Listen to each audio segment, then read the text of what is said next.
Saudi Aramco, Uber, Rivian. 3 companies, 3 completely different industries. Every single one was announced as the biggest IPO in history. Every single one left retail investors underwater. And every single time, the same small group walked away rich. SpaceX just joined that list. Before you touch a single dollar, let me show you why this keeps happening. This is Charlie, regular investor, early 30s, and right now, he's staring at his phone at the SpaceX IPO announcement. $1.75 trillion valuation, NASDAQ listing, trading starting in weeks. His first instinct? I need to get in on this. That instinct is exactly what this video is about. An IPO, initial public offering, is the first time a private company opens its doors to everyday investors. Before it, only wealthy private funds and institutions can own shares. After it, anyone can buy in. Simple concept, but the price set on day one, that's where the entire game is played. Most people assume the company sets its own IPO price. It doesn't. It hires investment banks, firms like Goldman Sachs or Morgan Stanley. These banks are paid a percentage of whatever the IPO raises. More money raised, bigger paycheck. So their entire incentive is to price the stock at the maximum number that market excitement will support on day one, not what the company is fairly worth, the maximum the hype will hold. Those are 2 very different things. And to push that price higher, a machine runs in the months before every major IPO. News articles, analyst reports, TV segments, founder interviews, all timed to hit maximum intensity right before the stock goes live. By the time Charlie opens his brokerage app on day one, he's been marketed to for months without ever realizing it was marketing. The price already reflects every ounce of that excitement. The hype is already the price. There is nowhere left to go but down. 2019, Saudi Arabia takes Aramco, their national oil company, public. Called the greatest investment opportunity of a generation. It raised $25.6 billion in a single day, the largest IPO in history at the time. The stock popped on day one. Within months, it fell below its IPO price and stayed there for over 2 years. The institutions who received shares before the public offering sold straight into that first day excitement. Retail investors were left holding shares worth less than they paid. Same year, Uber IPOs at $45 a share, described as the defining tech IPO of the decade, dropped 7.6% on its very first day, the worst opening for an IPO that size in American history. 4 years later, still trading below that price. Lyft, 2 months earlier, same story.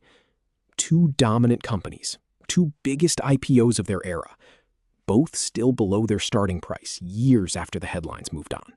Then WeWork, a company that rented office space, dressed itself up as a technology business, and was heading for one of the biggest IPOs ever at a $47 billion valuation. Then the financial documents they were legally required to file became public, and investors saw the real numbers for the first time. WeWork was losing nearly as much money per year as it was earning in revenue. The valuation fell from $47 billion to near zero in weeks. The IPO collapsed. The people who would have bought in saved entirely by accident. The documents got out before they could. 2021, Rivian IPOs at $78 a share with a $100 billion valuation, an electric truck company backed by Amazon, before it had delivered any meaningful number of vehicles. The stock hit $172 in its first week. Within 18 months, it had lost over 90% of its value. Investors who bought on day one watched $78 become less than $10. Charlie's still on the couch, but his expression has changed. Aramco, Uber, WeWork, Rivian. He's scrolling back through every one of these stories, and he remembers the energy around each of them. He remembers how certain it all felt. and a very uncomfortable thought is forming. Here is the pattern, said plainly. A company is announced as the biggest IPO in history. The marketing is relentless. Retail investors pile in at peak hype price. The stock pops, then slowly, more quickly, falls back to what the business can actually support.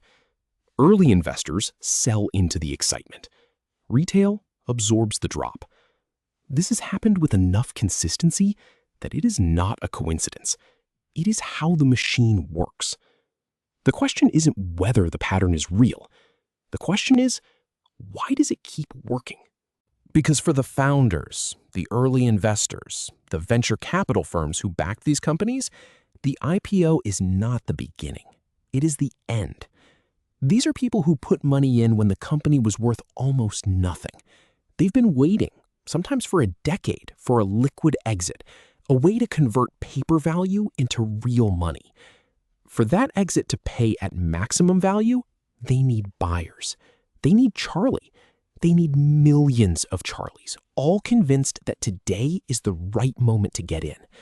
The excitement isn't for your benefit. It's to create the buyers the insiders need. And this is why the price is always wrong on day one. It is not set on what the company earns today. It is set at the absolute peak of belief in what the company might become. Before the quarterly results start disappointing, before competition arrives, before the story meets reality. You are being asked to pay tomorrow's dream price today with your real money. That gap between the dream and the reality is exactly where retail investors lose. Which brings us here. June 2026. SpaceX files to go public on NASDAQ under the ticker SPCX. Valuation? $1.75 trillion. Funding target? Up to $75 billion. And across every major financial publication, the same phrase. The biggest IPO in the history of financial markets. Here is what that number actually means. Last year, SpaceX generated $18.7 billion in revenue. At the IPO valuation, you are being asked to pay 94 times what SpaceX earns in a full year. Apple, one of the most profitable companies ever built, trades at roughly 8 times its annual revenue. Tesla, at the peak of its hype, reached 25 times. SpaceX is priced at 94 times. You're not buying the company that exists today. You're buying the story of what it might become. And on the other side of that transaction, venture capital firms who backed SpaceX when it was worth a few $100 million, now sitting on positions worth tens of billions. Early employees with stock options. Private funds who got access at $5 billion, $10 billion, $50 billion valuations. Every one of them has been waiting for this moment. The IPO is how they cash out, and they need a buyer at $1.75 trillion. That buyer is Charlie. Warm, conversational finance mentor? SpaceX is allocating 30% of IPO shares specifically to retail investors, 3 times the normal amount. It's framed as generosity, but institutions could buy this entire offering themselves without blinking. They don't need retail to fund the rockets. What retail provides is something else entirely. Millions of small holders who believe deeply enough in the story to keep holding, even when prices start falling. Giving the early investors the time and cover they need to exit cleanly. Retail isn't the guest of honor at this IPO. Retail is the price floor. Charlie sets the phone down. Not angry, quiet. He came into this expecting a clear answer. Good investment or bad. What he got instead is harder. His excitement, his willingness to buy, his trust in the story. That is the product being sold. He sits with that for a moment. None of this means SpaceX is a bad company. Starlink has over 9 million paying subscribers. They dominate the global commercial launch market. This is a real, operating, genuinely impressive business. But here is what every previous example teaches, without exception. A great company and a great investment are not the same question. They are not even close to the same question. The company can be completely real. The price can still be completely wrong. Amazon went public in 1997. By 1999, during the dot-com boom, investors who believed in the story, who were right about what Amazon would eventually become, had pushed the stock above $100 a share. Then it crashed. Investors who bought at the peak waited over 10 years just to break even. Amazon became one of the greatest businesses in history. Being right about the company was not enough. The price had to be right too. So, what do experienced investors actually do around major IPOs? They wait. They let the first 6 to 12 months pass. They look at the actual quarterly earnings once the company is required to report publicly. They watch whether the business is genuinely growing the way the story promised. And above everything else, they watch what the insiders do.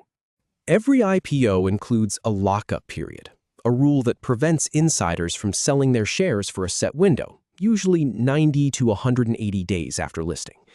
It exists to give the stock time to find its level.